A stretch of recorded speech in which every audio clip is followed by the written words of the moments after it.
هو شاب فرعان الشباب، حالته زي ما انتم شايفين، شاب زي القمر، بيرسم وبيكتب بمناخيره بأنفه. اللي بقوله بنقدمه لكم بالصوت والصورة، وانا عنده هنا في بيته او في بيت خاله. هنا بحس ان الأوضة دي والغرفة دي معاه ملايكة، لأنه مش لوحده. إذا كان أبوه سابه ما سألش عنه، ما ربهوش، ففي ناس ربته في خاله. وأعتقد إنه ربنا بيديله مدد وقوة وبيديله نور. في الأوضة دي بيقعد لوحده، بس هو مش لوحده. في الأوضة دي على الحيطان راسم رسومات، وتعمل له معرض واتنين على جهاز كمبيوتر. ده وسيلة الاتصال بينه وبين العالم. ما راحش مدرسة، ما راحش كلية، ما راحش جامعة. ده ما خدش مصروف من والده ومن والدته. ده لوحده هنا بيكافح على الجهاز ده. لما دخلت وهو كاتب حتى بيقول اهلا وسهلا بيك يا استاذ طارق، انا وصلت لك كمان، دي حاجه غريبه وعجيبه كمان، وانا معجب برامجك. يعني مش عاوز اعيط، لكن بقدمه اليتيم اللي بيبهر العالم. ده اسمه محمد جمعه. ده شاب بيطلع تليفونه، بتطلع الصفحه بتاعته. وعلى فكره هو عنده البروجرام ده او النظام ده بتاع وورد.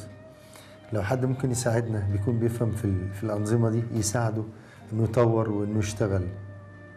ده اللي سامعني دلوقتي وهو مكمل كلمته ومبسوط وانا بتكلم عليه. ويمكن الدموع في عينيا، بس هو بيخليني اني ابتسم مع ابتسامته الجميلة. ده الشاب اللي بقدمه للعالم، نقول لهم دي المصريين. بقدمه للي كل بيحصل له ضجر او بيبقى متضايق ان ابوه ما ادالوش فلوس، انه ابوه ما جابلوش عربية، ما جابلوش موبايل. نقول لهم ده اتولد يتيم وابوه سابه، بس خاله رباه، سايبه هنا في الغرفة لوحده، وانا حاسس ان هو مش لوحده. ده شاب جميل، ده مش يتيم ابدا.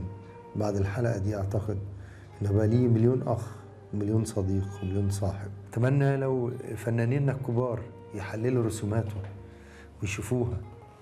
اتمنى حد يستغل طاقته الفنية وانها تطلع للنور. اللي بنقدمه النهاردة بنقدمه نموذج للتحدي، للكفاح، للإيمان. هو اسمه محمد جمعة. هو شاب جميل. هو أعتقد إنه كان وحيد في الدنيا قبل كده. بعد اللقاء ده اللي أنا سعدت بيه وشرفت بيه، من أهم اللقاءات اللي بعملها في حياتي. لا وزير ولا رئيس ولا غني ولا. الناس دي اللي بتدينا القوة، الناس دي اللي بتدينا الإيمان، الناس دي اللي بتخلينا نبص لبكرة، بكرة الأحسن.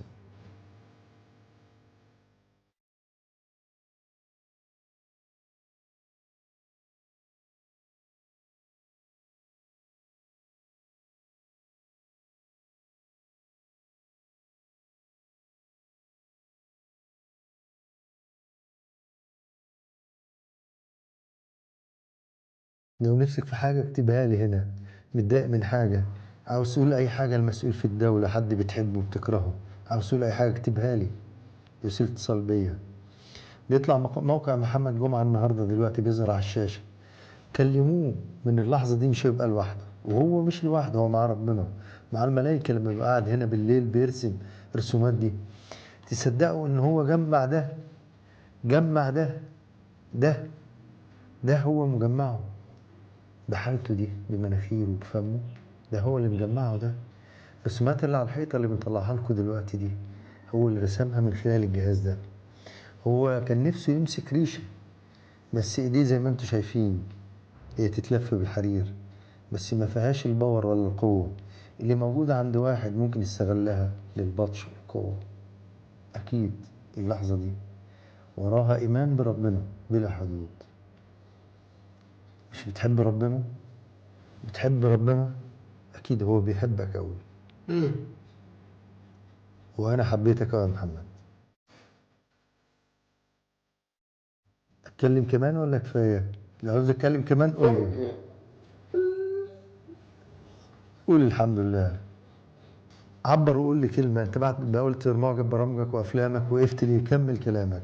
يمكن المرات القليلة في حياتي اللي أنا أكلم نفسي، بس أنا مش بكلم نفسي، أنا بكلم المجتمع. ورسالة قاسية لأب شاف طفل زي ده بدأ حياته وسابه، أقول له منك لله، وأقول له فقدت الكثير، دي نعمة من عند ربنا أنت سبتها، أكيد هتخسر في الدنيا وفي الآخرة. محمد اللي بيقول أنا كتبت قصص كمان، أنا لو عندك قصة لازم نعملها فيلم ونقدمها. أنا هطلع تليفون محمد وسيلة الاتصال والإيميل بتاعه والموقع بتاعه بيظهر دلوقتي. كل الفنانين كل المعجبين، النهاردة هي الحلقة الأولى اللي أنا بقدمها، حلقة 2 و3 و4 انتوا اللي بتقدموها. لما تجيله هنا، لما تاخدوه تفسحوه مرة، تودوه نادي أو تودوه سينما أو يخرج، خاله تحمل الكثير، أبوه سابه، ربنا أكرمه، دي قدرة ربنا، دي النعمة اللي عندنا. دي الناس اللي أجسام ممددة واللي عندهم قوة، واللي يقول لك أنا عاوز أشتغل، شغلوني، اشتغل، شوف ده قوته إيه والطاقة اللي عنده إيه، شوف بيشتغل بيعمل إيه. ده الناس اللي يقول لك أنا هسرق وهعمل ويقف بلطجي، أقول له شوف نعمة ربنا لما واحد زي ده بيستغلها وبيقول الحمد لله. ده لما ناس بتستغل مالها، وسوف تسألون عن النعيم في غير موضعه، شوف الشاب ده بلا إمكانيات عمل إيه.